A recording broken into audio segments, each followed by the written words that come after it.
Kıbrıs'ın Sesi TV 2020 ekranlarından merhaba sevgili izleyenler. Gündem özel programında Diyalog Medya Genel Yayın Yönetmenimiz Sayın Reşat Akar'la beraberiz. Evet, malum çok zorlu bir dönemden geçiyoruz. Sırasıyla sağlık, ekonomi, eğitim ve tabii buna artık yargı da eklendi. Çok ciddi problemler, sıkıntılar var.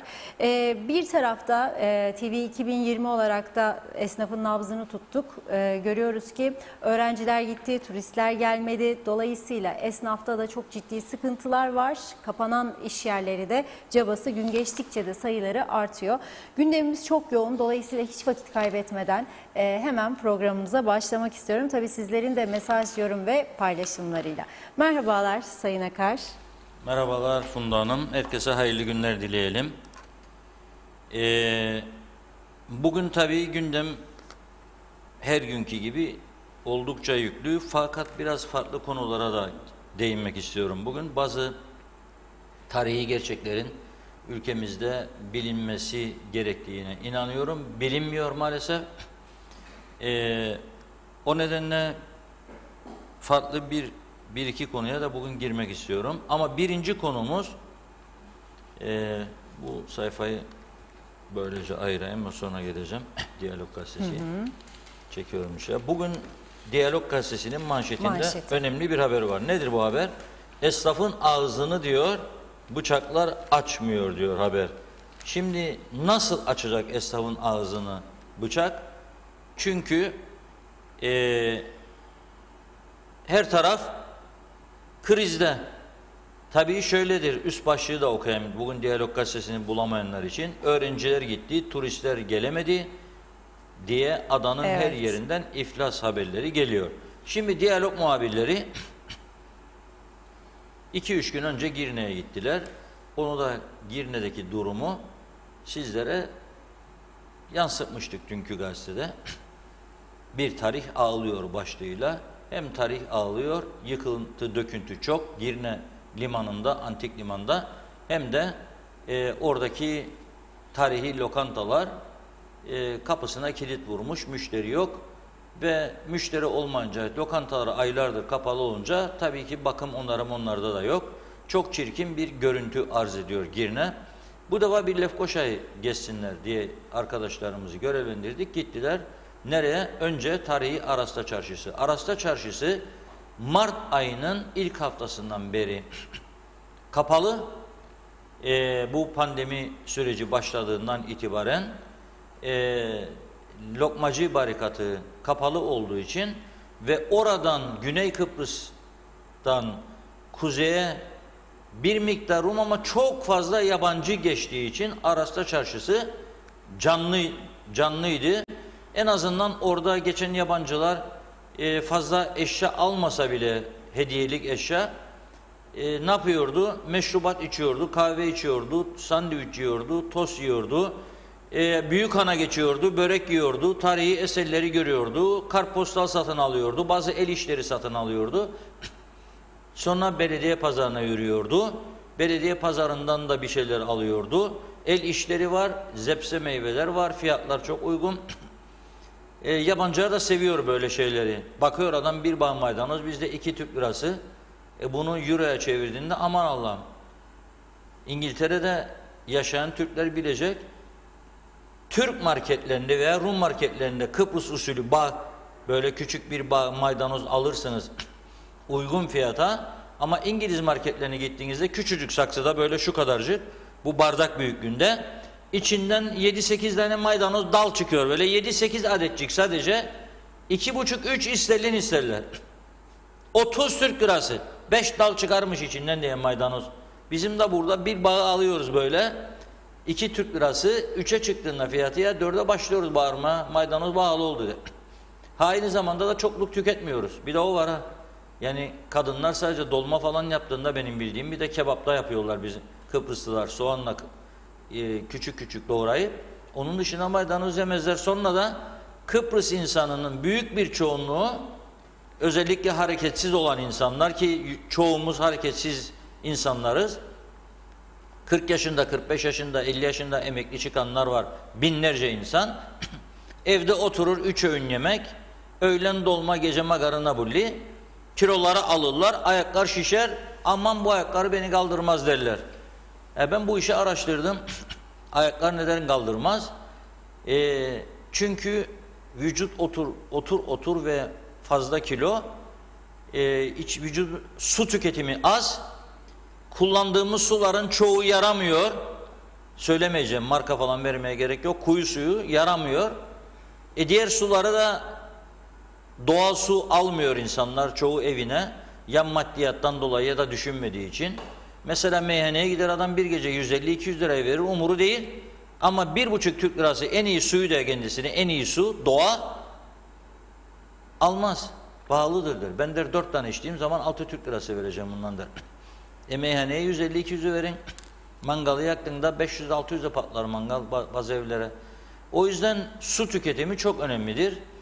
Ve yararlı su tüketmek lazım. Bir de maydanoz. Bunu da Mehmet Özden dinlemiştim yıllar önce, Amerika'da yaşayan Türk doktor. Canlı yapıyor programlarını. Ve programa çok şişman bir İngiliz kadın bir gün misafir etmişti. Her gün bir farklı konuyu işliyor. Kadına diyor ki en büyük şikayetin nedir diyor. Ayaklarım diyor. Bak diyor şişti ayaklarım davul gibi oldu diyor. Sana diyor bir mucizevi zepse söyleyeceğim. Onu yiyeceksin diyor. Bol bol, özellikle diyor adet döneminde. Çünkü adet döneminde diyor su aşağıda toplanıyor diyor ayaklarda. Vücut içindeki sudan bahsediyorum. Ve çağırıyor yardımcısını, aç bakalım kapağı diyor. Açıyor kapağı, içinden bir bağ maydanoz çıkıyor. Bak diyor bu benim memleketimde diyor bol. Türkiye'de maydanoz tüketimi çok. Adam 4 tane lahmacun yerken bir bağda maydanoz tüketiyor. Bizim bir ayda tüketmediğimiz kadar Türkiye'de tüketiyorlar. Bunu diyor yiyeceksin bol bol yıkayıp diyor böyle diyor benim gibi diyor. Bak diyor o zaman diyor bu vücuttaki toksitleri daha rahat atarsın. Şimdi nereden geldik bu konuya? Belediye pazarından geldik. Yabancılar gidip gördüğü zaman 2 Türk lirası 20 sent bir bağ maydanoz alıp gidip otelinde de yıkayıp yiyor. Domates, salatalık, şeftali falan bizde çok uygun fiyatlar. Şimdi turist olmadığı için bütün o bölge mahvoldu. Burada izleyicilerimize fırsat bulurlarsa okumalarını tavsiye ediyorum. Şöyle diyor. Özkay Ertayfur Arasta bölgesinde dönerci. Esnaf başka şey de satıyor herhalde. Günde diyor 50 kilo döner takıyordum diyor. Şimdi 5 kilo.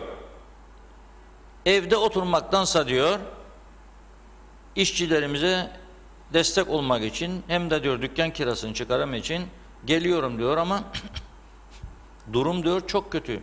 Lokmacı sınır kapısını aşmazlarsa burada bizi çok daha kötü günler bekliyor diyor. Şimdi Mart ayından beri Mart, Nisan, Mayıs, Haziran, Temmuz, Ağustos, Eylül 7 aydır bu insanlar iş yapamıyor. 50 kilodan 5'e düşmüş, o 5'i de satamadığını söylüyor. Diğer taraftan öteki esnaf öyle kepenk indirmiş, dükkanların resimleri gazetede var. Sonra geçmişler dere boyu, sonra geçmişler Yenikent Belediye Yolu dedikleri en canlı yolu, çarşı, herkes kan ağlıyor. Rum tarafının ağır ekonomik kriz döneminde yaşadığı gibi Makaryos Caddesi olduğu gibi en lüks mağazalardı. Yarısı kapandı, hala daha da kendilerine gelemediler ve açılmadı o mağazalar. Şimdi benzeri durum Kıbrıs'ın Türk kesiminde. Girne çökmüş, Mausa çökmüş. Karpaz bölgesi zaten çok sıkıntılıydı ama orada 3 tane otel vardı. O 3 otele çalışan bakkallar, ne bileyim işte zepse meyve üreticileri, bir miktar köylü gidip orada iş bulmuş çalışıyordu. Temizlik işlerinde garsoniye şu bu falan. Şimdi oteller de kapattığı için onlar da işsiz kaldı. Bölge esnafı işsiz kaldı.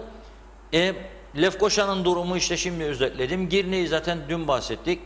Güzelyurt zaten biraz Orta Doğu Üniversitesi, Lefke Üniversitesi nedeniyle hafif iş yapıyordu. Ki o zaman bile şikayet ediyorlardı bize yaramadı diye ama şimdi yaradığını daha iyi anlıyorlar. Çünkü şu anda hiç iş yok Güzelyurt'ta.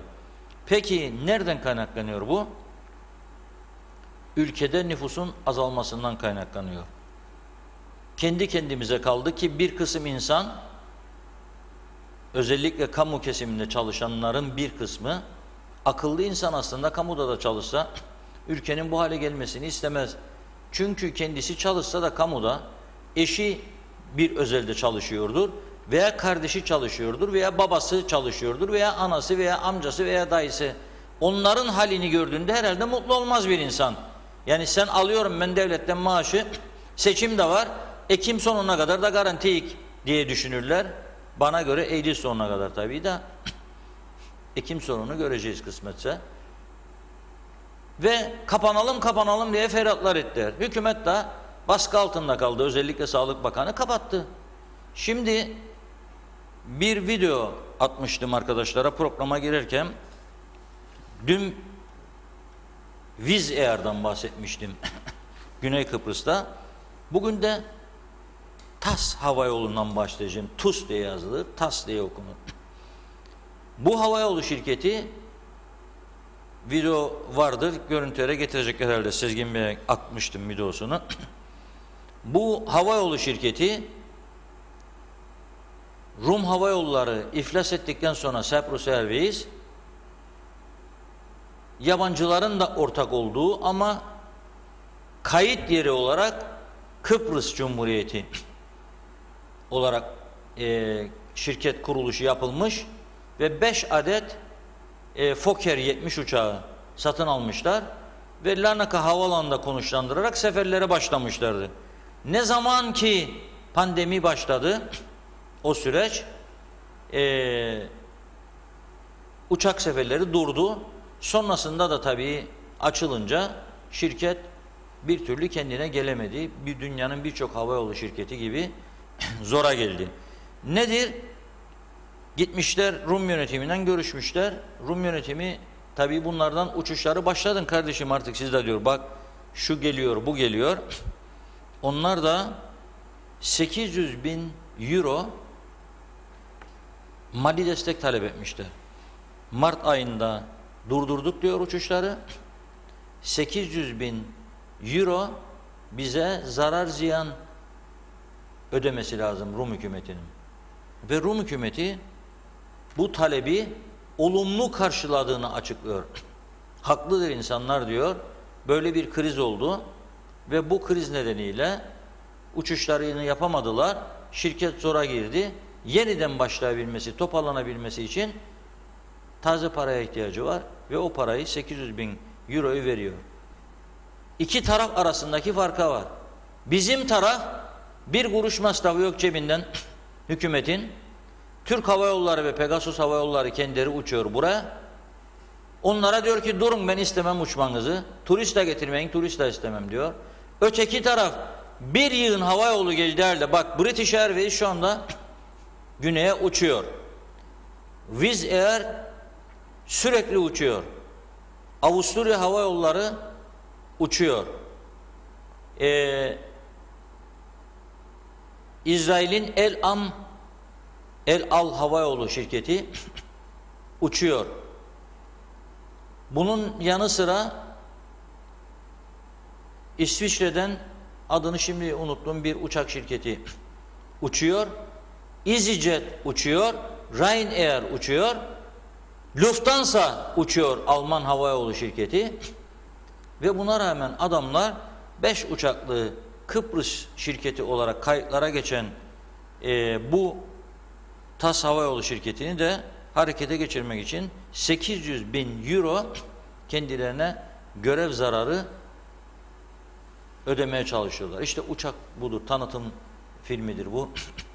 TUS Airways diyorlar daha doğrusu. 14 Şubat 2016 yılında kurulmuş. 2019'dan itibaren de uçuşlarına başlamış ve Mart ayına itibaren de bunun uçuşları durdurulmuş. Dolayısıyla çarşımızın bu hale gelmesinin ana sebebi hem öğrencilerin bu ülkeden gitmesidir hem de turizmin tamamen durmasıdır.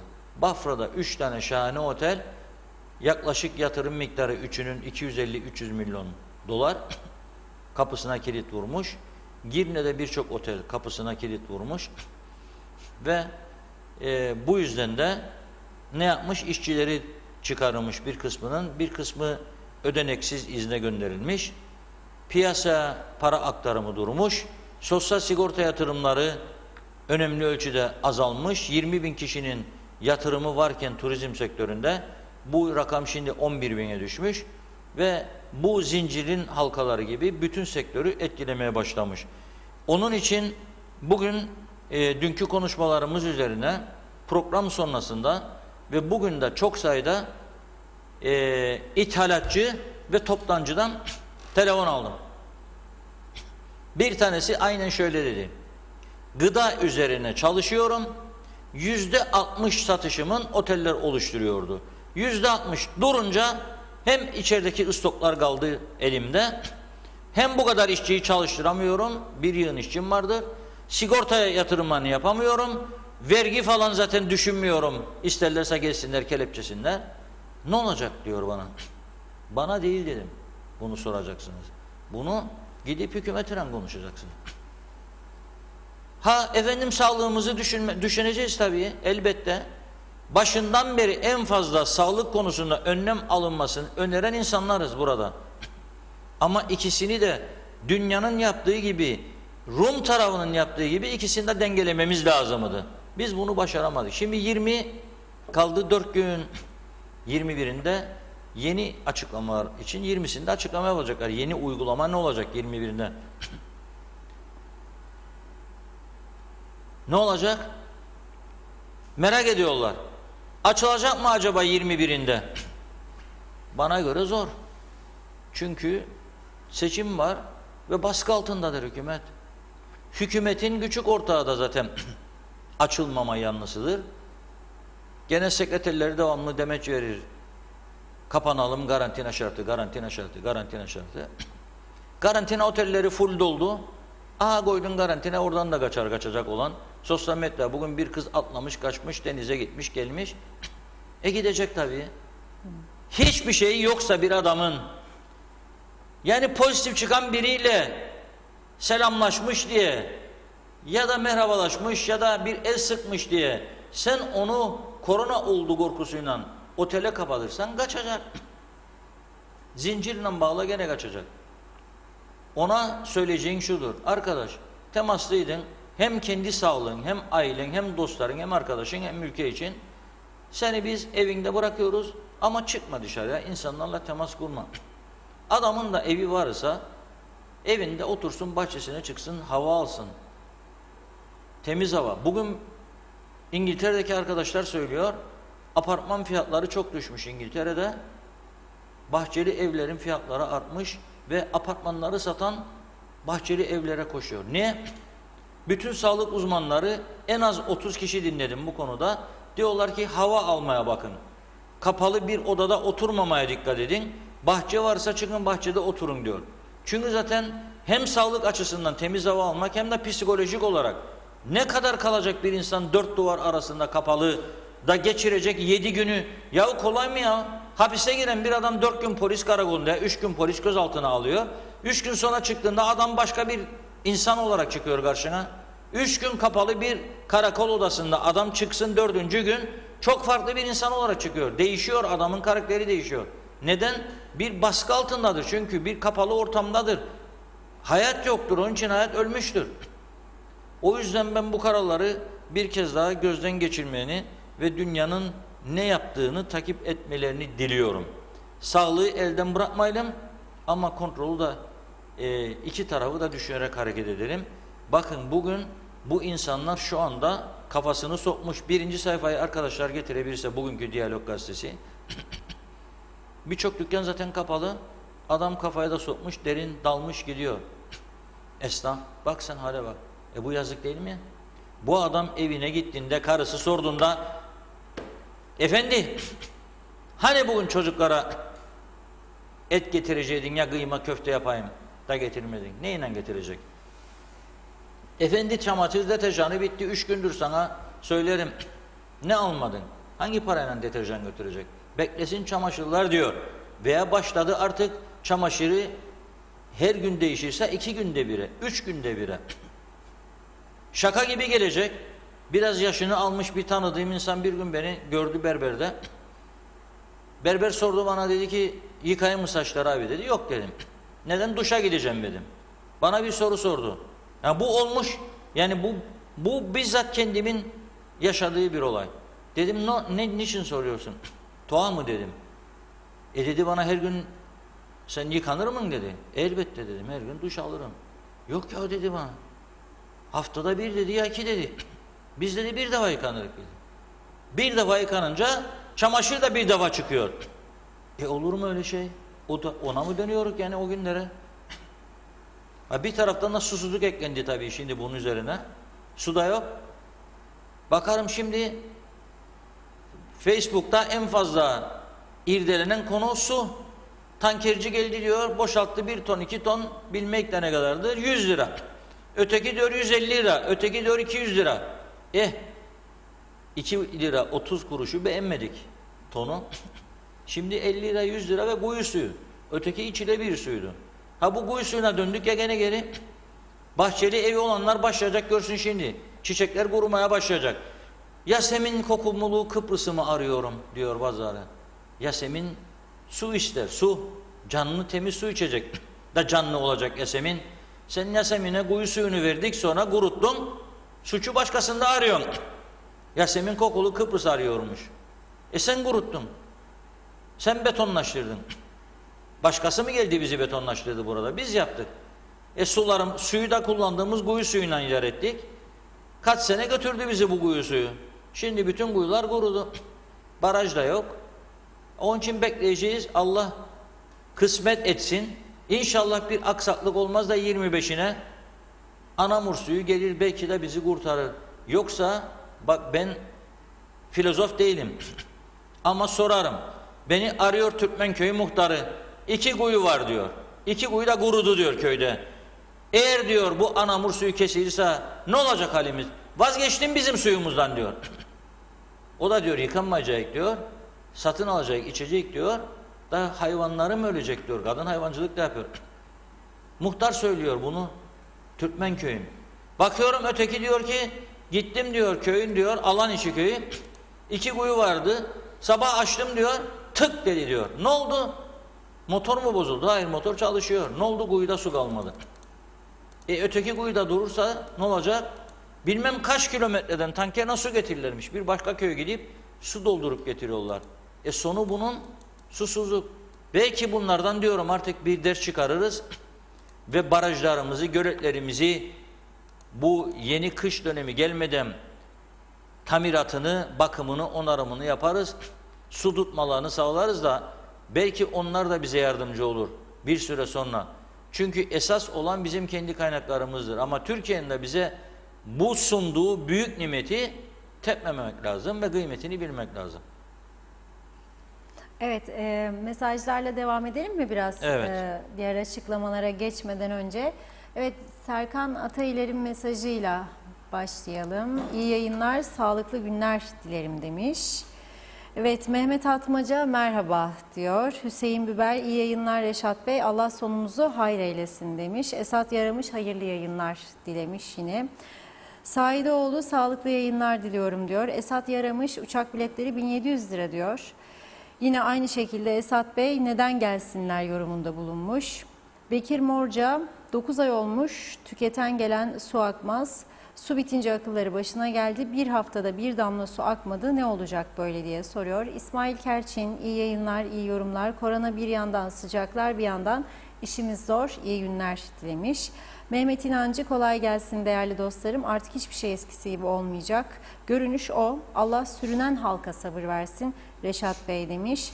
Doğan Falyalı evet mangal yakmak artık hayal oldu. İş yok, para yok, çalışan yok. Nasıl dönecek bu çark diye soruyor. Arif Bayraktar bitirdik demiş. Nikos Bülent Antonio iyi yayınlar Sayın Akar. Korunmanın ecele faydası yok. Her yeri açsınlar ve insanlar işlesinler. Yoksa ekmeğe ekecek diyecek halk bu cefayı çektirmesinler demiş. Ali Zeybekoğlu yürekten kutlarım diyor. Halkın dertlerini çok iyi etüt ediyorsunuz, doğruları söylüyorsunuz demiş. Sibel Serin iyi yayınlar diliyor. Gürkan Bengü Giritli iyi yayınlar dilemiş. Emir Ali Tatlıdil, Reşat Bey her taraf aynı. Gecede 2 masa bazen 3.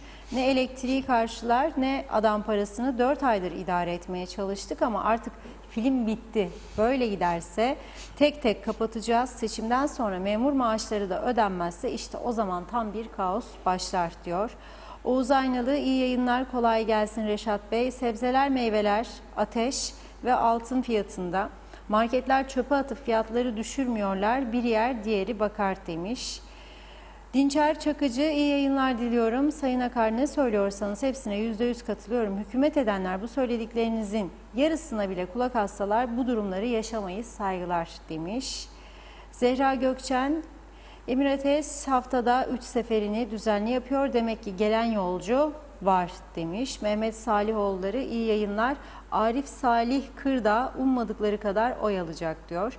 Ebru Bilgehan Denker, bu kriz gösterdi ki bu küçük güzel ülkemizde devlet vatandaş için değil, vatandaş devlet için varmış demiş. Gürkan Bengü Giritli, başkanlık sistemi kaçınılmazdır. Neden halk olarak tepki göstermiyoruz diye soruyor. Kaan Ceylan, Kasım ayının ortasına biletim var ama havayolu şirketi bilmediği için uçuş olup olmayacağını söyleyemiyor. Durumun ne olacağını bilemiyor. Ayşe Güner Mertcan, selamlar Reşat Bey. Birleşik Krallık'ta işsiz kalan bazı pilotlar publarda, garson vesaire işlerde çalışmak zorunda kalıyorlar. İyilikle kalın demiş Londra'dan Güner Bey.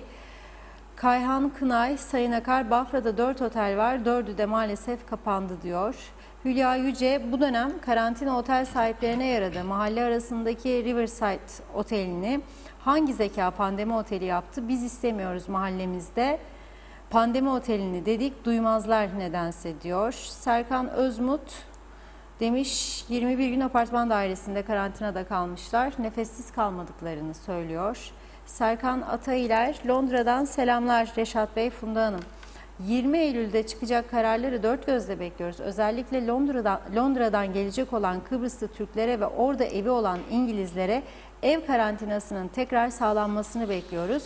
Evlerimiz dururken otellerde karantina altına girip para vermek istemiyoruz. Zaten birçok otelde kalan insanlardan da temizlik konusunda bir sürü şikayet var demiş. Teşekkürler diyor. Evet, Mustafa Cici Baba, ikinizi de tebrik ederim. Bütün doğruları sizden öğreniyoruz diyor. Evet, diyor ki ben her gün deniz kenarına balık avlamaya giderim. Sizi takip edeyim diye 3-4 gündür gidemedim. İyi yayınlar dilemiş. Balık tutarsa bizi de göndersin. Ya evet. Tema Yavaş, sizlere iyi yayınlar. Londra'dan selamlar Funda Hanım, Reşat Bey demiş.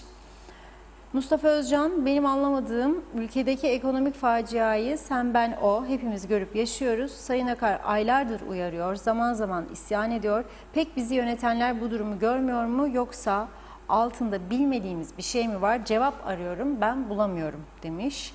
Mehmet Akın, Reşat Bey, Ekim 1'de eğer kapanan yerler açılmazsa 1-2 bin kişi çalışan daha gider ülkesine. Bir şarkı vardır demiş rahmetli Turgut Özal'ın ve diğer liderlerin söylediği, havasına, suyuna, taşına, toprağına, bin can feda bir yurduma, her köşesi cennetim, bir başkadır benim memleketim. Bu güzel ülkenin kıymetini bilelim ve yarınlara çocuklarımıza güzel, temiz bir ülke bırakalım, saygılar demiş. Evet, Hüseyin Kaltan, selamlar, iyi yayınlar Funda Hanım ve Reşat Bey. Doğru ve tarafsız haberin adresi, kolay gelsin, iyi ki varsınız. Programlarınızı severek, beğenerek izliyoruz, hep doğru söylüyorsunuz demiş. Ahmet Polat, hem pandemiyi hem de ekonomiyi sağlıklı götüren hiçbir ülke yok gibi demiş. Ercan Mehmet Gürkanlar, iş yok, güç yok, her yer kapanıyor, Allah sonumuzu hayretsin. Reşat Bey, Funda Hanım iyi yayınlar dilemiş. Sonay Fuat, iyi yayınlar, memleket bitti artık diyor. Evet, Adnan Biricik, iyi akşamlar, iyi yayınlar, 70 yaşında biri 11 gündür sokakta yaşıyor demiş. Ulus Barani, iyi yayınlar, Başbakan Tatar seçim derdine düştü, sağlığımız iyi diyor, sıra ekonomide, bu gidişle dibe vuran ekonomiyi kurtaramaz. diyor. Seçim propagandasına devam etsin. Bu halk seçim günü hesabını sormaz mı diye sormuş. Sercan Öznisan, özel sektörde çalışanlar ayaklanmak için neyi bekliyor? Bu hükümet güven vermiyor. Özel sektör hepten açlığa terk edilmiştir demiş. Sema Hüseyin, iyi yayınlar Reşat Bey, Funda Hanım diyor. Evet. Kıymet Altınbilek uzun bir mesaj yazmış. Bu yorumu da daha sonra kaldığımız yerden sizlere aktaracağım. Tamam, şimdi evet. İstanbul'dan da bizi izleyen, mesaj gönderen bir dostumuz var. Ben çıkaramadım kim olduğunu da. Güzel sözleri var. Şöyle diyor. Yani ben İstanbul'dan sizi izliyorum diyor ama baktığımda diyor Kıbrıs'ta çok seviyorum diyor.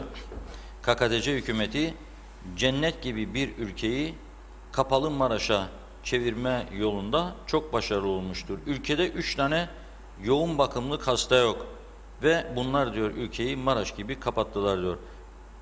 Koronadan kaçılarak mücadele edilmez diyor. Şimdi Allah versin olmasın yoğun vaka. Fakat aslında benim görüşüm o ki hükümet de bu kapatmadan memnun değildir. Çünkü Maliye Bakanı herhalde hesapları götürüyordur Bakanlar Kurulu'na, gerilerdeki düşüşü. Çünkü Çalışma Bakanı herhalde götürüyordur Sosyal Sigorta Fonu'na yatan paradaki düşüşü. Sadece otel çalışanlarından 20.000'den 8.800'ü gitmiş, neredeyse yarısı. Ve diyor Otelciler Birliği Başkanı Ekim ayında diyor 7.000'e düşecek. 13.000 tane kayıp olduğu zaman bu Sosyal Sigorta Kurumu maaş ödeyemez. 13.000 kişiden topladığı paralarla emeklileri öderdi. Yani bu 13.000, 7.000 daha 20.000 ve diğer özel sektör çalışanlarından topladıklarıyla emeklileri ödüyordu. Şimdi ödeyemez duruma gelecek. Zaten bunu da artık gizlemiyorlar. Açık, kamuoyuna açıklama yapmıyorlar. Sırf panik yaratılmasın diye. Ama perde arkasında konuştuklarına dostlarına söylüyorlar. Ne yapacak diyorlar. Bu ayı nasıl ödeyecek diyorlar. Hatta bir iddia geçtiğimiz ay sonu sıkıntı yaşandı sigorta emeklerinin ödenmesinde ve bilmiyorum borç alıp almadıklarını, onlardan öğreneceğiz bunu. Bu çok önemli bir konu. Gelelim ikincisine. Diyor ya Serkan Bey Londra'dan Kasım ayına gelecek mi, gelemeyecek mi, açılacak mı, açılmayacak mı? Başından beri söylediğim şudur. Siz 3-5 tane kendi maaşını garantide gören insana aldanarak karar alamazsınız. Bir ülkenin bütününü düşünerek karar alırsınız. O yazmış, o biri bırak yazsın. Deşarj oluyor böyle. Çünkü boştur, işi yok, gücü yok, yapacak bir şey yok. Kahvaltıyı yapıyor, geçiyor Facebook'un karşısına bombalıyor. Öğlen yemeğini yiyor, geçiyor bombalıyor. Akşam yemeğini yiyor, 2 duble de rakıyı çekti mi daha da kahraman, bırak yapsın. Öyle deşarj oluyor. Ama sen doğru bildiğin kararı al ve savun. Şimdi bugün Diyalog Gazetesi'nde yayınladık haberini. Rum yönetimi karantina süresince ülkeye gelen, yani Kıbrıs'a geri dönüş yapan Rum vatandaşları için 1.314.000 euro bilet parası ödemiş bu adam. Bak biz gel parasıyla gelecek, gelme diyoruz. Paranla geleceksen sana falaka hariç her türlü cezayı vereceğim diyor. Önce gideceksin diyor, oradan alacaksın PCR randevu olacak. O PCR'ı aldığı ara ile geliş günü bilmem kaç gün olacakmış, ayarlayacaksın ve ona göre de uçak bulacaksın, emredeceksin uçak şirketine, beni bugün alacaksın ha. Çünkü PCR biter. Sonra geleceksin Kıbrıs'a, bir test daha yapacak, sonra koyacak seni minibüsün içine. Nereye götürüyorsun beni bilmiyorum. Nereye gidiyorum bilmiyorum. Ya belki benim cebimde para var. Belki ben isterim çok iyi bir otele götür, hadi kabul ettiysem karantinayı, tatil için geldim. Götür ödeyeyim parasını. Yok. Ben istediğim yere götüreceğim seni diyor. Sonra da dönüp diyor ki karantina parasını sen ödeyeceksin diyor. Ben seni bir yurda götürüp kapatacağım veya seni tatmin etmeyecek bir otele ödeyeceksin, sen oraya 250-300 lira neyse günde sana biçeceğim fiyat. 7 gün kalacaksın, sonra tatilini yap. Olur mu böyle şey?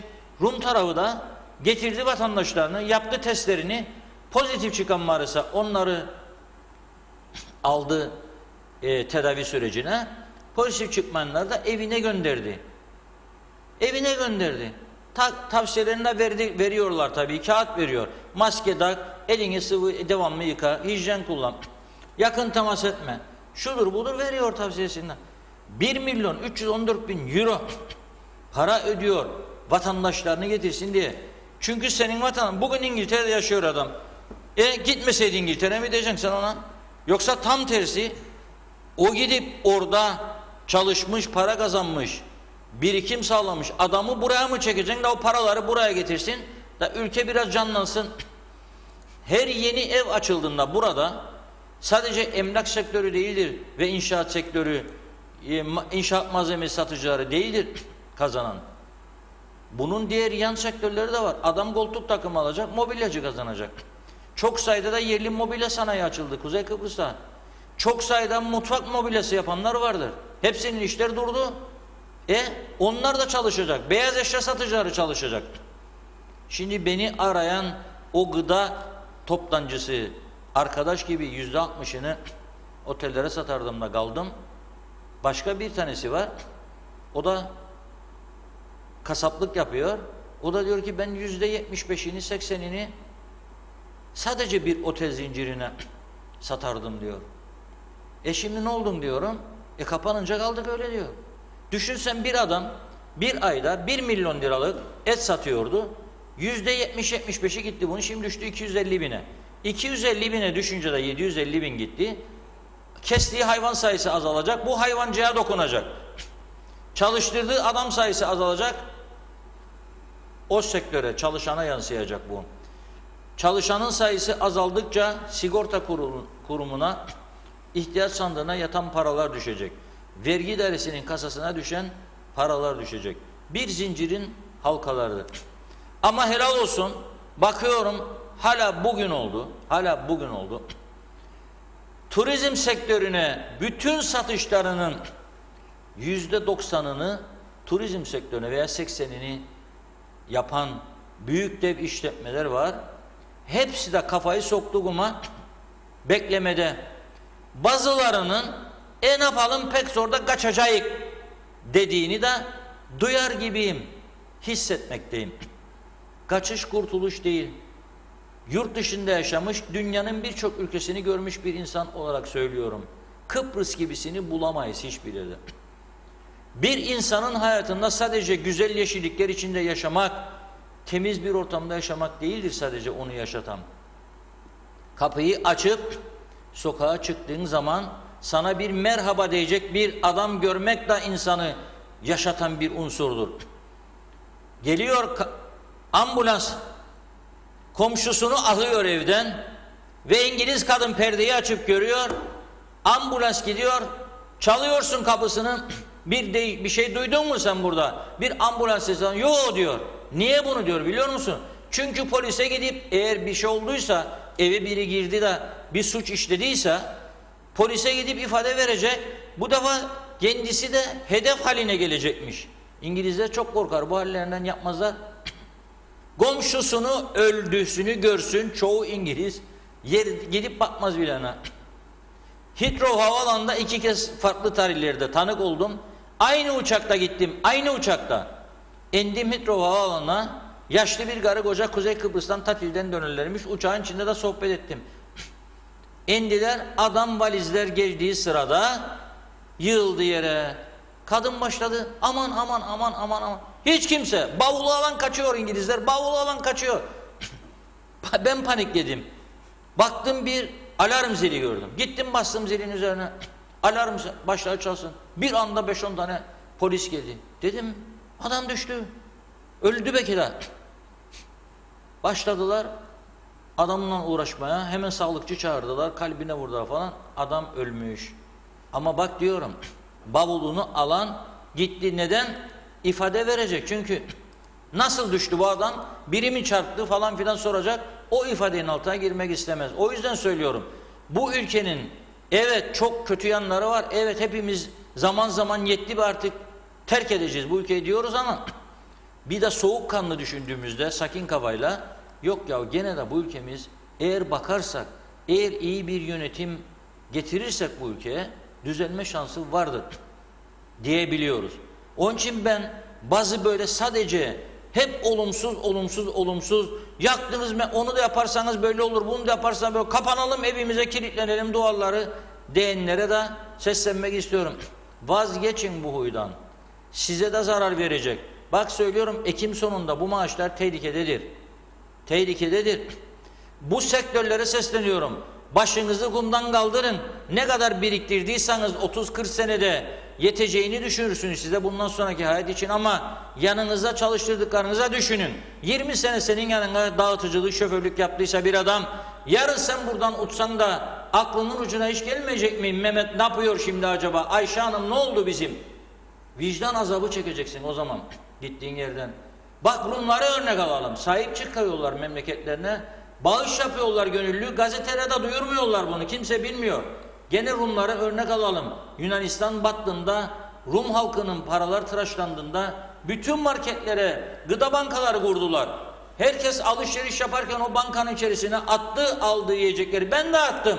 Ben de girerken bir markete kağıdı gösterdiler. Dedim insanlıktır bu. Türk'ü Rum'u yoktur insanlığın. Aldığım bir paket makarnayı attım çıkarken onun içerisine. Böyle bir danışma da yok bizde arkadaş. Ha bu arada da bugün Kızılay 65 tane mini yatak vermiş. Basın bülteninde görmedim. Üzgünüm. Bizim topladığımız bağışlarla alındı. Bu da buradan söyleyeyim. Yeni başkan bu konularda duyarlıydı. Baktım TAK Ajansı'ndaki haberde görmedim. Beni aradı. Yatakların tesliminde sizin de bulunmanızı arzu ederek. Çünkü bu para, bu kaynak sizin topladığınızdır. 3 milyona yakın para toplandı. 1 milyon 70 bin lirası kalmıştı içeride blokeydi. Çünkü diğerleri gıdaya gitti 20 bin kişiye. Ben dedim gelip orada görünmem, şov yapmam gerekmez dedim. Vatandaş biliyor, size emanet ettik, verdik. Madem ki istedi, sağlık servisleri ihtiyaç var, helal olsun alın 65 yatağa git der, ver der. Baş doktor da teşekkür etmiş, çok ihtiyaç var demiş. Çünkü yataklar kırıldı, döküldü, ayar bile tutmuyor acil servise gittiğinde. Ama bir orada görmek isterdim. Diyalog medyanın katkılarıyla oldu bu diye. Görmedim, üzgünüm. İnşallah bu yanlışı telafi ederler. Çünkü bilinmesinde fayda vardır. Ha bizi yüceltmeleri için söylemiyorum ama o kampanyadan olduğunu da herkesin bilmesinde fayda var. Yani bugün istersek dayanışma içine girersek birçok sorunu başarabiliriz. Birçok işin üstesinden gelebiliriz. Bugün devlet dairelerinde bile maaşı tama çevirdiysen sen herhangi bir devlet dairesinde bugün sorumluluk alsa birileri, bakanı, müsteşarı, müdürü kaç kişi vardır X bakanlıkta? 750 kişi. Arkadaşlar memleketimiz bu haldedir. Bakınız bizim fuar alanını pandemi hastanesi çevirmek için bir proje çıkarttık. Şehircilik, mimar mühendisler odası şu bu. İnceledi. Mevcut binaları şu şekilde bölüm yapacaklar. Bunun için ihtiyaç atıyorum 1,5 milyon Türk lirası. Biz bu bakanlıkta çalışanlar olarak ayda 5'er Türk lirası maaşımızdan vermeyi kabul ediyor muyuz? Ediyor. Maliye zaten oradadır. Dediğin anda 5'er Türk lirasını kes bu fona aktar. 2 ayın içinde pandemi hastanesinin paralar çıkar. O da yok. Hiçbir şey yok. Sadece biri yapsın. Hava yollarını kapat. Turist istemeyiz diye açıklama yap. Ne bileyim kapanalım kapattın hepsini batırdın. Ondan sonra da oraya yok ben yapmam. Benim maaşım tam öde. Okulda açılmasın. Evde de oturalım. Bir bölüm alsın maaşını, bir bölümde aç kalsın. Olmaz böyle bir düzen. Yaşatmazlar ki bizi böyle bir düzende. Bu açlar bir süre sonra neler yapacaklarını düşünmek zor mudur yani? Düşünelim bakalım. Aç kalanlar bir süre sonra ne tür yollara başvuracak? Başladılar bile zaten. 2 tane çift hırsızlığına düştü artık hırsızlıklar. Eskiden böyle değildi. Altın çalardı, para çalardı evden. Saat çalardı. Şimdi 2 çip çalıyor adam. Niçin çalıyor 2 çipsi? Yani bunu düşünmemiz lazım. Evet, arada yine yorumlara bakalım biraz. Uzun mesajlar geldi. Kıymet Altın Bilek diyor ki Sayın Akar, Eğitim Bakanı Nazım Çavuşoğlu 2020-2021 eğitim yılında pandemiye yönelik bir sürü hazırlık ve tedbir alındığını söylüyor ama hala daha okul ortamında eğitimin ne zaman başlayabileceğini bilemiyor. Düşün ki bir otomobili kaporta boyadan geçirdik, motorunu yeniledik, lastikleri de değiştirdik ama araba yolda gitmiyor. Şimdi bir haftadır her gün televizyonda konuşuyorum fakat tatmin olmayan insanlar var diyor Sayın Bakan. Okullar cumartesi dahil 6 gün olarak uyarlanıp sınıfın yarısı 3 gün, diğer yarısı diğer 3 gün okula gidemez miydi? Mesai gününün 2 kısma ayrılıp örneğin 8-12, 13-17 saatleri şeklinde uyarlanıp her çocuğun her gün yarım gün okul ortamında eğitim alması sağlanamaz mıydı? Anne babalar işe gidecekler, çocuklarsa evde tek başına online ders yapacak. Yakında çocukların psikolojileri ve gözleri bozulacak. Sonuç olarak Eğitim Bakanlığı pandemi şartlarına uygun plan ve hazırlık yapsaydı bugün eğitimde yaşanan sıkıntıların yarısı bile yaşanmazdı diyor. Yusuf Umut Yetermiroğlu, Reşat Bey neden halkımız bu kadar duyarsız, diri diri gömülüyoruz ama bizim insanımız sadece seyrediyor, iş adamları, sivil toplum kuruluşları neden bu kadar tepkisiz? Başka ülkede olsaydı kıyamet çoktan kopmuştu demiş. Mümin Hasan, para bol, billboard kalmamış boş yorumunda bulunmuş. Güzel. Değil mi? Doğru. Evet, hem de bir gecede her yer doldu. Aslında o kadar da çalışmıyor değilmiş devlet. Billboardlar doldu, çok doğru. Aynen. Derya Özyiğit, sosyal sigortalar eksik yatırımı olan insanlara kolaylık değil zorluk çıkartıyor. Para toplansın, emeklilerini ödesin. En beceriksiz yönetim demiş. Havva Karavul, hayırlı yayınlar. Özel sektörde çalışanlar perişan, aç kalsınlar. Nasıl rahat ederler bilmem. Söz var, komşum açsa sen nasıl uyursun derler. Bugünler tarihe geçecek diyor. Evet, Hikmet Ceylan, ben bu sendikaların yetkilerini çok merak ediyorum. Hükümetten fazla mı yetkisi var? Aldıkları karar sanki kanun hükmünde kararname gibi demiş. Bu kadar yetki verilir mi ya da her dedikleri yapılır mı? Sendika ne diyorsa o oluyor. Burada bu kadar zaman, evet bu kadar zaman, bu kadar milletvekilinin, bakanın gereği yok bence demiş. Evet, Kemal Tekelioğlu muhalefetiyle, iktidarıyla çok kötü, hatta olmayan bir ülke yönetimi var. Acaba şunu mu yapmak isterler? Türkiye ile anlaşıldı, yalnız isyan ettirip burayı da bir vilayet yapmak mıdır dertleri? Bu kadar kötü ülke yönetilmez demiş. Sema Hüseyin, gelen insanlar kanuna uysalardı güneydeki gibi keşke demiş. Derviş Soğuksu, bireysel değil kitlesel olmaktır. Yarınların iyi olması için şeffaf, tarafsız olmanız ve gerçekleri lanse ettiğiniz için sizlere teşekkür ederiz demiş. Derya Özyiğit, bu memleketi Ali Baba'nın çiftliği yapmalarının sonuçlarıdır bu. Sıkıntılar sadece cebini ve koltuğunu düşünenler bu halkın vebalini ve günahını ödeyecekler diyor. Ünsal Erişmiş, iyi yayınlar Reşat Bey, Funda Hanım. Girne Akçiçek Hastanesi'nde aynı kan tahlili için 3 defa kan verdim. Sonuç çıkmıyor, tüpler bozukmuş. Benim gibi mağdur olan bir sürü insan vardı diyor. Hemşireler dertli, başhekime şikayet edin diyorlar. Sağlık Bakanlığı bu konuda daha hassas davranmalı demiş. Gürkan Bengü Giritli, ben sosyal sigortalarda çalışmaktayım. Gelirlerimiz ciddi anlamda düştü diyor. Kaan Ceylan, Adadan Alsancak mevkiinden yatırım amaçlı ev alacağım, satıcıyla da anlaştım. Ama evi almaya gelemiyorum. Satan da her gün arayıp ne zaman gelebileceksiniz diyor. Parayla rezillik bu olsa gerek. Paramız var, yatırım da yapamıyoruz demiş. Mustafa Bağdiken, susmayın, konuşun, anlatın. İyiye gitmesi gerekirken ekonominin sürekli kötüye gitmesi görmezden gelinecek olay değil diyor. İsmet Ezel, Kızılay'ın bağış haberini ben de duymadım demiş. Yusuf Umut Yetermiroğlu, Reşat Bey, şu anki siyasilerden kim gelirse gelsin başımıza ne değişecek? Hangi siyasi parti bu yaşananlardan hangisi ders aldı da bu ülkeyi düzeltecek? Çoğu zaman canlı yayınlara katılan siyasetçi, milletvekili geyik muhabbetinden başka bir şey konuşmuyor diyor. Bir şey yok, sadece ağzı olan konuşuyor demiş. Sayar Aker, gündemde eğer, meğer, fakat, makat siyaseti bol, halk dertten yorgun, bizim siyasetçiler hikaye anlatırlar demiş. Evet, Nabi Gürkan Bengü Giritli, sizce 50 milletvekili bu ülkeye çok değil mi diyor. Mehmet Akın, hakikaten Reşat Bey, kamu çalışanları ve ülke zenginleri neden ellerini taşın altına koymuyorlar? Kuzey Kıbrıs'ta gerçekten insanlık ölmüş demiş.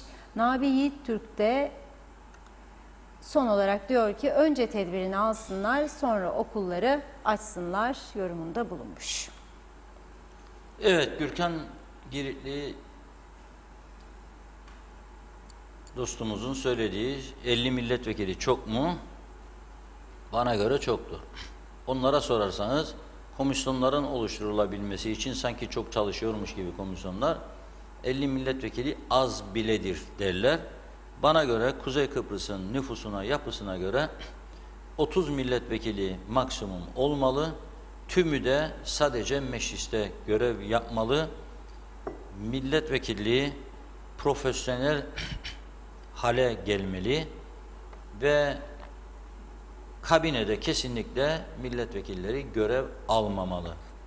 Bu sistemde eğer başkanlık sistemine geçirirse en iyi sistem başkanlık sistemidir. Başkan kabinesini dıştan tayin eder. Bakan olup da cebini şişireceğini düşünecek insanları değil, tam tersi cebindekileri de harcayabilecek durumda, görgüsü, dünya görgüsü, kültürü yerinde icraat adamı kişilerden kabineyi oluşturur. Güneyde olduğu gibi de 5 sene bir kabine gider. Her 3 ayda bir, 6 ayda bir, 8 ayda bir hükümet değişikliği olmaz. 5 yıl bu insanlar icraat yapar. Başkan bakar görür ki 10 bakandan bir tanesi arada iyi iş yapamıyor, ya tepki çekiyor ya başarısızdır. O zaman onu arada değiştirme şansı vardır. Onu gönderir, başkasını getirir. Ama mevcut sistemde birini göndermeye kalktığı takdirde başbakan o bölgesinden zaten kabine şöyle oluşuyor. İşte Lefkoşa en büyük yerdir, en çok milletvekili sayısına sahiptir. Dolayısıyla en çok bakan Lefkoşa'dan. Onun diyelim ki 4 tanesi Lefkoşa. Mausa ikinci sıradadır. 3 tane Mausa etti 7. Bir tane İskele mutlaka olacak 8. Bir tane Güzeri 9. Bir tane Girne 10. Veya 2 Girne Lefkoşa 3. Mausa 3. Diğerleri 1, 1, 2. Dengeleri koyuyor. Sonra o bir tane İskele'den atadığı bakanı görevden almaya kalkıştığı takdirde başarısız olsa bile İskele örgütü ayağa kalkar der ki dur bakalım seni biz başbakan yaptık. Ne oluyorsun sen de atıyorsun görevden alıyorsun bizim adamımızı. İskele'de bu seçim hiç yoksunuz der. O zaman da başbakan korkar geri gelir yerine. Ama deli miyim ya ben der. Geldim 1 sene mi 2 sene mi oturacağım bu koltukta. Onu kızdır bunu gücendir olmaz otur yerine göreve devam et diye düşünür.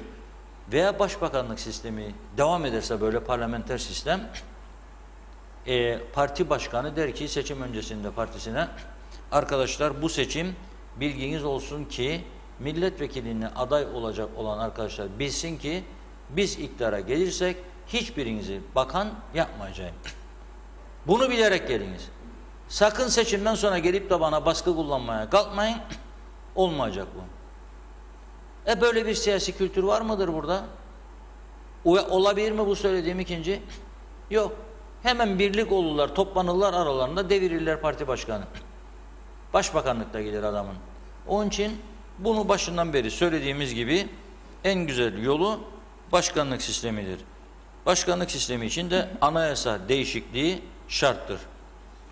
Şimdi bir güzel haber verdi Sağlık Bakanı bugün.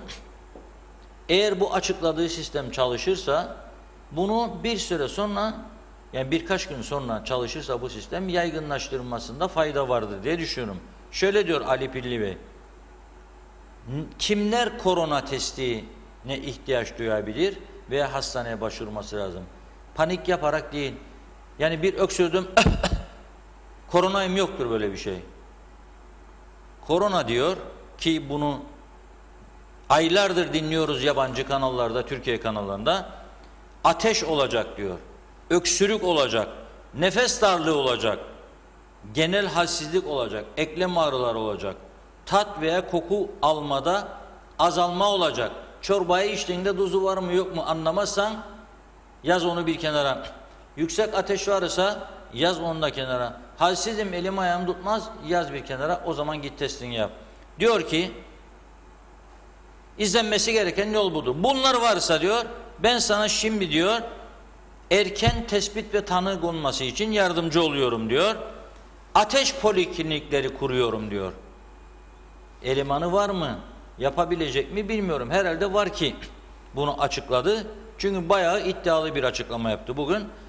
Lefkoşa Doktor Burhan Nalbandoğlu Hastanesi, Gazi Mausa Devlet Hastanesi, Girne Akçiçek Hastanesi, Cengiz Topel Hastanesi ve Güzelur Sağlık Merkezi bünyesinde diyor ateş poliklinikleri oluşturuldu.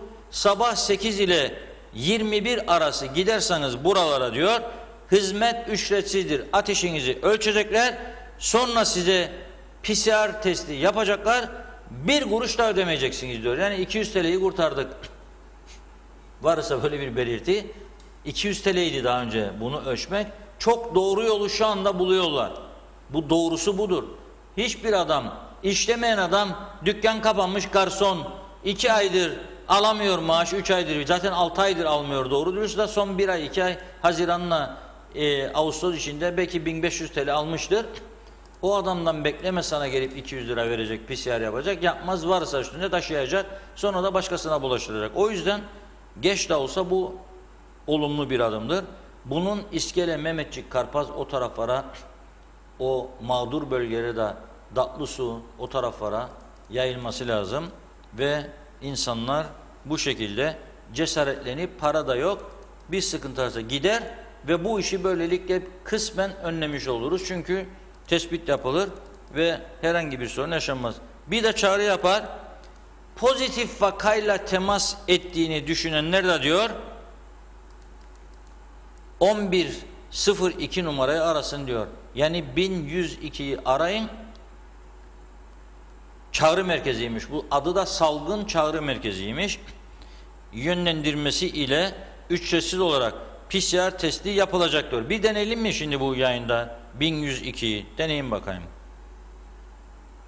Evet. 1102 çalarsa sistem çalışıyor demektir. Hah, bant girdi. Çağrı merkezine yönlendiriyormuş beni diyor. Korona çağrı merkezine hoş geldiniz diyor. Sizi diyor çağrı merkezine yönlendiriyorum diyor. Bekliyorum.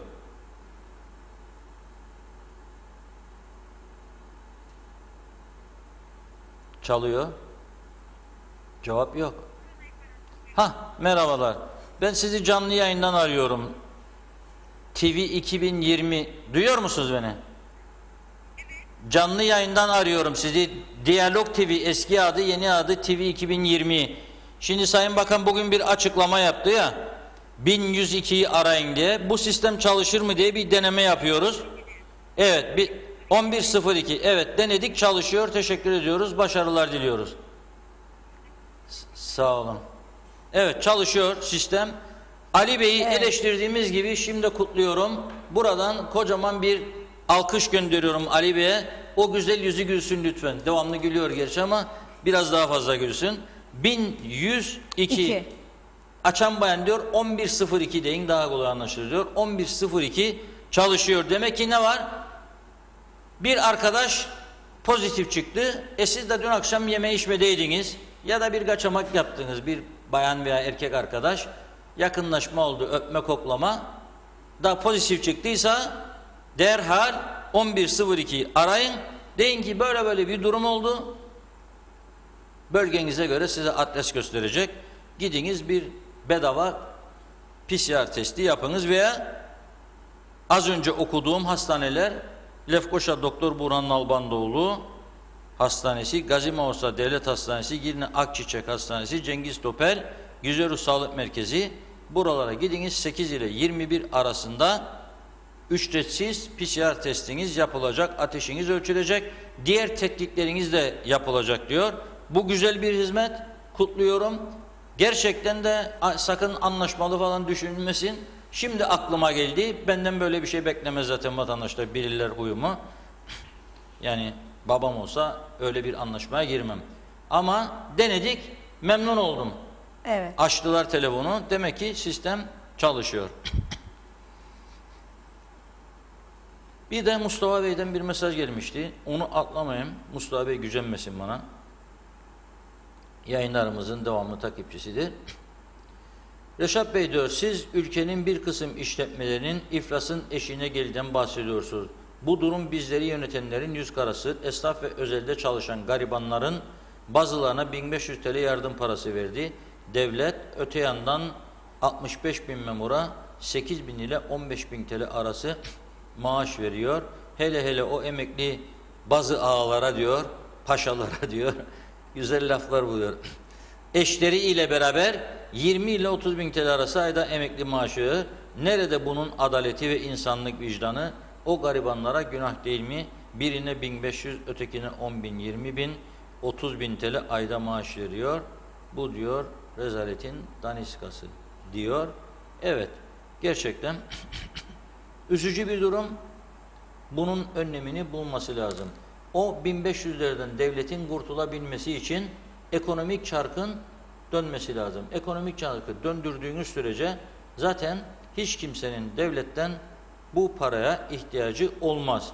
Önce çarkı döndürmek lazım. Çarkı döndürürseniz kimsenin ihtiyacı kalmaz.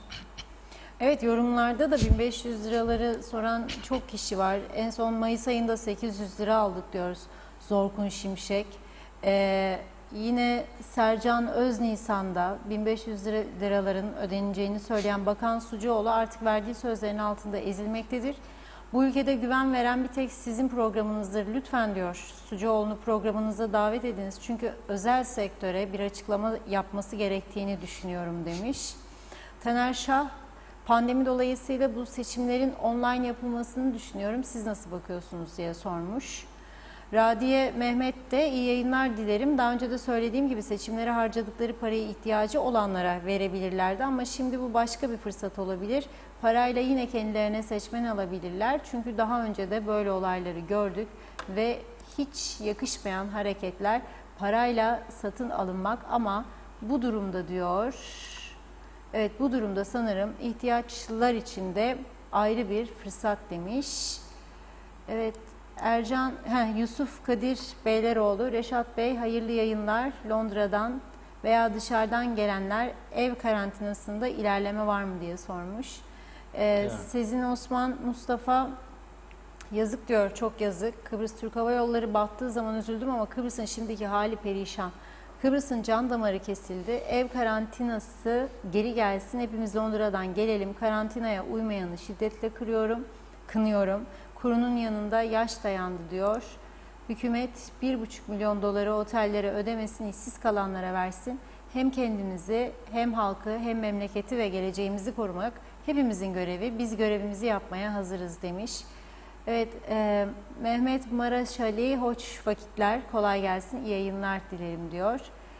Amber Evren, Reşat Bey gemisini kurtaran kaptan demiş. Evet, yorumlarımız şimdilik bu kadar. Evet, haberi bana da özelden geliyor. Bir tanesini İrfan arkadaşımıza okuyayım. Evet. Ercan Havalimanı'nda işleyenlere Mart ayından beri ilk defa tam kapasite test yapılmış. Ben Larnaka Havaalanı'nda işliyorum diyor. Her 15 günde bir test yapmak zorundayım. İşte aradaki devlet farkı diyor. Doğrudur. Rumlar devlet yönetiminde kendi işlerinde Helen milletiyle, yani Kıbrıs Rum olsun, Yunanlı olsun, ana vatandan dayanışmada korkunç örnekliler bize.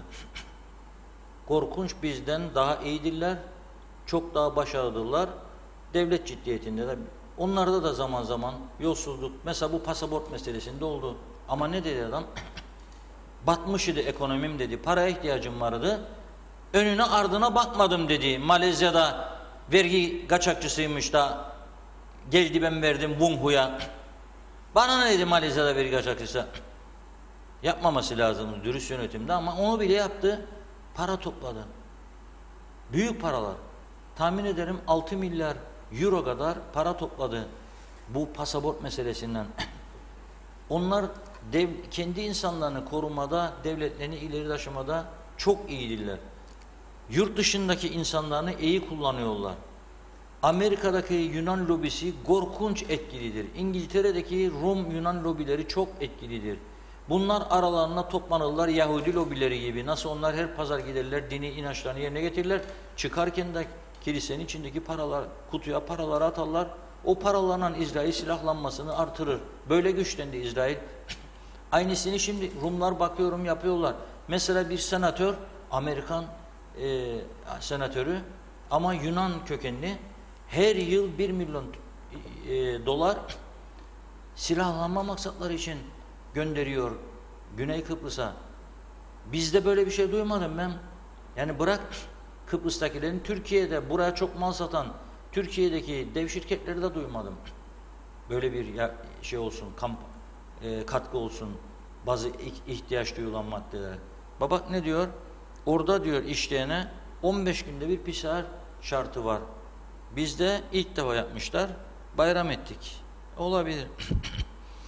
Diyor ki Mustafa Özcan Bey, oraya yazdım bilmiyorum Mustafa Özcan Bey. Başbakan diyor özel sektöre 2 trilyon para veriden başlıyor. Ben pandemi başladığında kapalıydım. 1500 Türk lirası haricinde bir kuruş almadım. Siz aldınız mı? Biz de almadık. Bizim burada çalışanlar 1500 TL aldılar. Sonra bazılarına 800 daha geldi galiba. Evet. O da gelişi güzel. Piyangodan çeker çıkar gibi.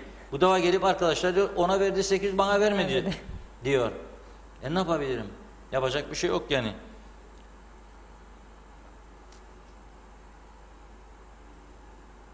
Bir şirketin adını veriyor Mustafa Bey. 500.000 TL yardım aldı diyor. Bu şirket başlangıçtan beri açığıydı. Ben bunu anlamadım. Ben, emin olmadığım için şirketin adını vermeyeceğim. Ama araştıralım bunu. İlginç bir iddiadır. Araştıralım. Çünkü bu konuda kafadan bir şey söylemek istemiyorum. Şimdi programın yavaş yavaş sonlarına geliyoruz diye bir konudan bahsedeceğim demiştim. Biraz dış politika ağırlıklıdır bu ama bilinmesi lazım. Şimdi bugün 1960 darbesiyle Türkiye'de 3 tane önemli devlet adamının idam edilişinin yıl dönümüdür. Kimdir bu? Dönemin Başbakanı Adnan Menderes, dönemin Dışişleri Bakanı Fatih Rüştü Zorlu ve Polat Kan. Üçünün, Hasan Polatkan'ın idam edilişinin yıl dönümüdür. Diyalog gazetesi geçen yılda olduğu gibi bu yılda bu özellikle Fatih Rüştü Zorlu yani Dışişleri Bakanlığı yapmış ve Kıbrıs'a çok büyük hizmetleri olmuş Fatih Rüştü Zorlu'yla ilgili bir yayın yapmıştık. Bugün de tam sayfa gene yayınımız var. Bunu diliyorum herkes okusun. Yani gazetemizi alamayan internet sayfasına okusun. Ben çünkü dün kendi çapımda bizim medya kuruluşlarında çalışan 3 arkadaşa da sordum. Fatih Rüştü Zorlu kimdir dedim. Üçü de bilmedi kim olduğunu. Bir tanesi galiba Cumhurbaşkanı eski dedi. Yok dedim. Ama 2 tanesi çok farklı cevaplar verdi.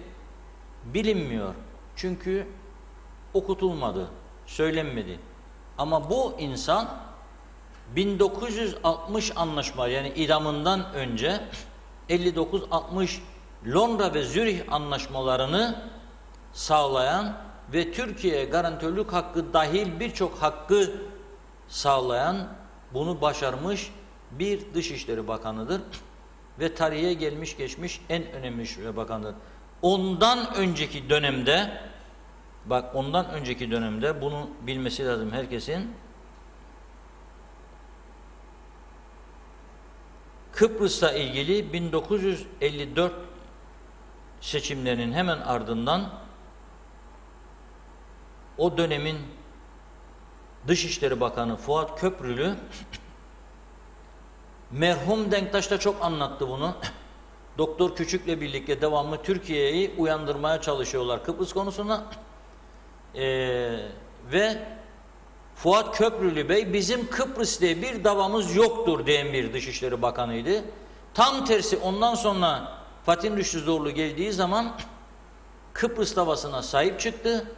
EOKA kurulduktan sonra 55'te 58'de Türk Mukavemet Teşkilatı'nın kurulmasına öncülük etti. Londra-Zürih Anlaşması'nda Türkiye'nin garantörlüğünü ve tek yanlı müdahale hakkını sağlamış Dışişleri Bakanlığı. Bizi de bu konuda uyandıran aslında ben merhum Denktaş'tan çok dinledim Fatih Rüştü Zorlu'nun durumunu ve ondan önceki dönem bizim Kıbrıs'ta bir dağımız yoktur diye itildiklerini, hatta İsmet İnönü'yle de ilgili iddialar vardı. Ben onları da dinledim. Ama bugün Diyalog Gazetesi'nde bir tam sayfa ilan vardır. Şöyle diyor: Kıbrıslı Türklerin gerçek kurtarıcısı ve 20. yüzyılın en başarılı Dışişleri Bakanı Fatih Rüştü Zorlu'yu 59. ölüm yıl dönümünde saygı ile anıyorum. Mekanı cennet olsun. Besim Tübük. Besim Bey, Kuzey Kıbrıs Türk Cumhuriyeti vatandaşıdır ve Kıbrıs'a bugüne kadar son 50 yılda, hatta Güney Kıbrıs'ta dahil olmak üzere şu anda devam eden Limassol'daki Hong Konglu şirketin devam eden otel, kazino, eğlence merkezi yatırımı tek başına 600 milyon eurodur. Onun dışındaki bütün yatırımlara dikkate aldığında Güney Kıbrıs'ta da bu kadar büyük yatırım yapan ikinci bir iş adamı veya şirket yoktur. Kuzey Kıbrıs'taki yatırımları şu anda benim bildiğim Besim Bey'in ve yönettiği Net Holding şirketinin 1 milyar dolara ulaşmış vaziyettedir. Ve o Kıbrıs'ta yaşıyor yıllardır, Türkiye'ye dahi gitmiyor. Kıbrıs davasına yaptığı katkılardan dolayı Fatih Rüştü Zorlu'yu anıyor ve gündeme getiriyor. İyi ki yapmış bunu. Bugün 2 tane telefon aldım bu konuda. Sabahleyin önce beni arayan ve yeni uyanmıştım. Emekli trafik müdürümüz Özdemir Uzuner aradı.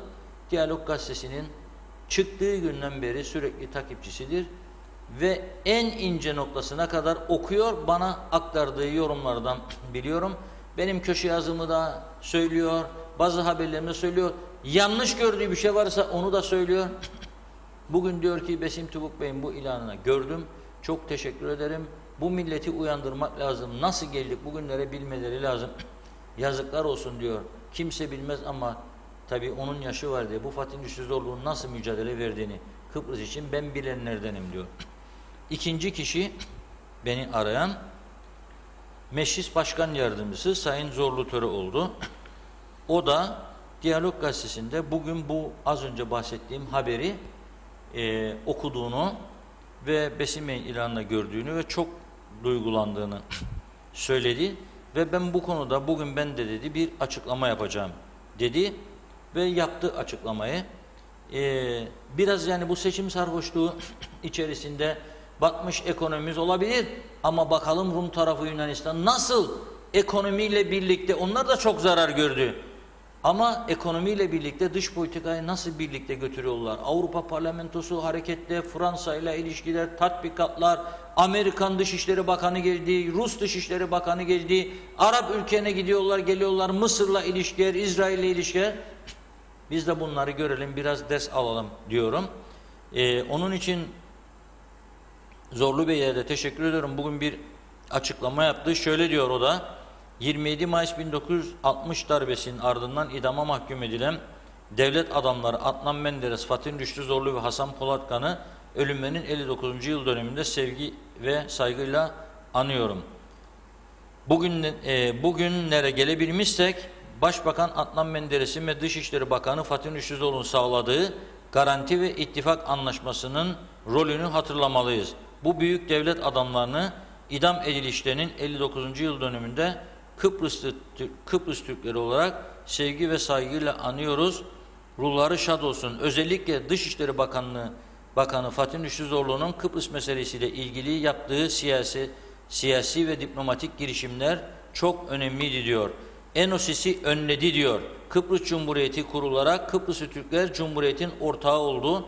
Türkiye etkin bir fiili garantörlük elde etti. Bu garantörlük sayesinde Rum-Yunan ikilisinin Kıbrıs Türklerine yaptıkları soykırım ve katliamlar başarıya ulaşamadı. Kıbrıs Türk Kuvvetleri Alayı'nın adada bulunması ve Türkiye'nin askeri ve diplomatik müdahaleleri sayesinde Kıbrıs adası Girit olmadı, Enosis gerçekleşemedi diyor.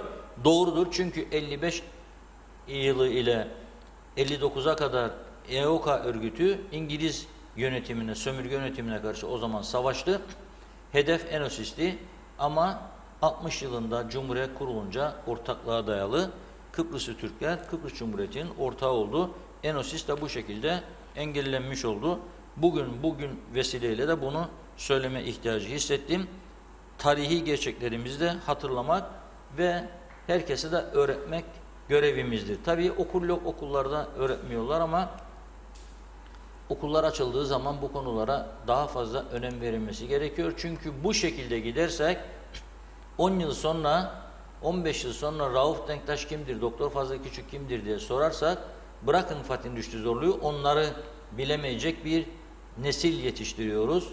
Bu da çok önemlidir. 1 Ağustos Türk Mukavemet Teşkilatı'nın kuruluş yıl dönümüdür. Güvenlik Kuvvetleri'nin kuruluş yıl dönümüdür. Lefkoşa'nın fethinin yıl dönümüdür. 1 Ağustos'da muhabirlerimiz gelişi güzel yolda çıkıp okul önlerinde ders saati sonrasında öğrencilere sordular. 1 Ağustos nedir size göre? Öğrencilerin büyük bir çoğunluğu 1 Ağustos tatil günüdür dedi. Yani bunu Temmuz ayının sonunda sordu. Ertesi gün tatil. Ha yarın tatilsiniz onun için mi biliyorsunuz bugünü? Evet, başka yok tatil günü. Bazıları da verdiği cevap en sıcak gün olduğu için 1 Ağustos tatildir diye. En sıcak günmüş, en resmi tatilmiş. Cevaplar böyle. 1 Ağustos'u bilen hemen hemen hiçbir genç çıkmadı. Bu gerçekler ışığında, yani tarihi gerçeklerini bilmeyen toplumlar nasıl geleceğe sağlam bakacaklar? Bunu bilmek çözüm karşıtı olmak değildir. Tam tersi sağlam bir çözüme hazırlanmak demektir. Gene de söylüyorum, bizim siyasetimiz çözüme kapalı bir siyaset değil. Benim şahsen bu kadar geçirdiğim tecrübeye rağmen gene diyorum ki bir gün bu çözüm gerçekleşecek, bizi zorlayacaklar. Avrupa Birliği üyeliği var. Buna mecbur edecekler. Bari sağlam bir yapıda bu çözüm olsun ki ileride başımız ağrımasın. Evet, son birkaç mesaj var. Onları da okuyayım dilerseniz yavaş yavaş programımızı kapatalım. Evet, Yasemin Demir yine 1500 liralarla ilgili sormuş. Bankaya hesaba yatacak, yasak dediler diyor. Elden verilecek, verilmeyecek yorumlarını yapmış. Ataçka galiba Rus bir isim var. Reşat Bey diyor, oteller ne zaman açılacak bilginiz var mı diyor. Abidin Şanverdi, kolay gelsin, pandemi sürecinde her şeyi yüzümüze gözümüze bulaştırdık, geçmiş olsun demiş. İsmet Ezel, rahmetli babam Reşat Ahmet Ezel çok özel izinle Yassıada'daki davalara giderdi demiş. Abidin Şanverdi, nur içinde yatsınlar demokrasi şehitleri diyor. Son olarak Taner Şah, İnsanlık en büyük zararı milliyetçilikten gördü. Dünya tarihinde bu böyledir. Milliyeti önemli değil, bu değişmez bir durumdur yorumunda bulunmuş. Evet, son güneyden gelen şimdi şu an itibariyle rakamlar, vaka sayıları. Rakamları da açıklayalım, öyle bitirelim. Evet. Bugün 2449 kişiye test yapılmış, 8 tane pozitif vakaya rastlanmış Güney Kıbrıs'ta. Bizim genellikle akşam saat 7-8 civarı çıkıyor sonuçlar. Akşam saatlerini bekleyeceğiz. 19 civarı sonuçlar geldiği zaman da bunları haber bültenlerimizde paylaşacağız. Evet, son cümlelerinizi alalım. Son cümlemiz bugün kapatalım. Perşembe, yarın Cuma. Cuma günü haftanın son günü olacak. Onun için son bir haftanın değerlendirmesini yapmak için çok çalışmamız lazım. Yarın izleyicilerimizin karşısına daha çok bilgilerle, daha farklı konularla çıkmak için. Umarız bizde pozitif vaka sayısı bugün yüksek çıkmaz. Gittikçe azalır. Önlemler artırılırsa sayının azalacağına inanıyorum. Programın içerisinde okudum. Sayın Ali Pilli'nin açıklamasını haftalardır, aylardır yabancı kanallar, Türkiye kanallarda devamlı bu bilgileri aktarıyor sağlık uzmanlarından.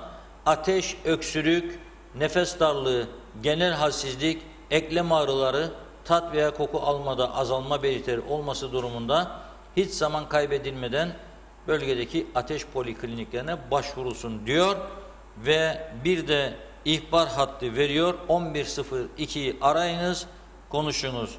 Veyahut da bölgelerde Lefkoşa Devlet Hastanesi, Gazi Mausa Devlet Hastanesi, Girne Akçiçek, Cengiz Topel, Güzelruh Sağlık Merkezlerine başvurunuz. PCR testleri ücretsiz olarak yapılacak. Bu önlemler eğer uygulanırsa, vatandaşlarımız da buna ilgi gösterirse mücadele daha etkili olur diye düşünüyorum. Çünkü tamamen durması da hiçbir dünya ülkesinde şu an aşı bulununcaya kadar beklenmiyor.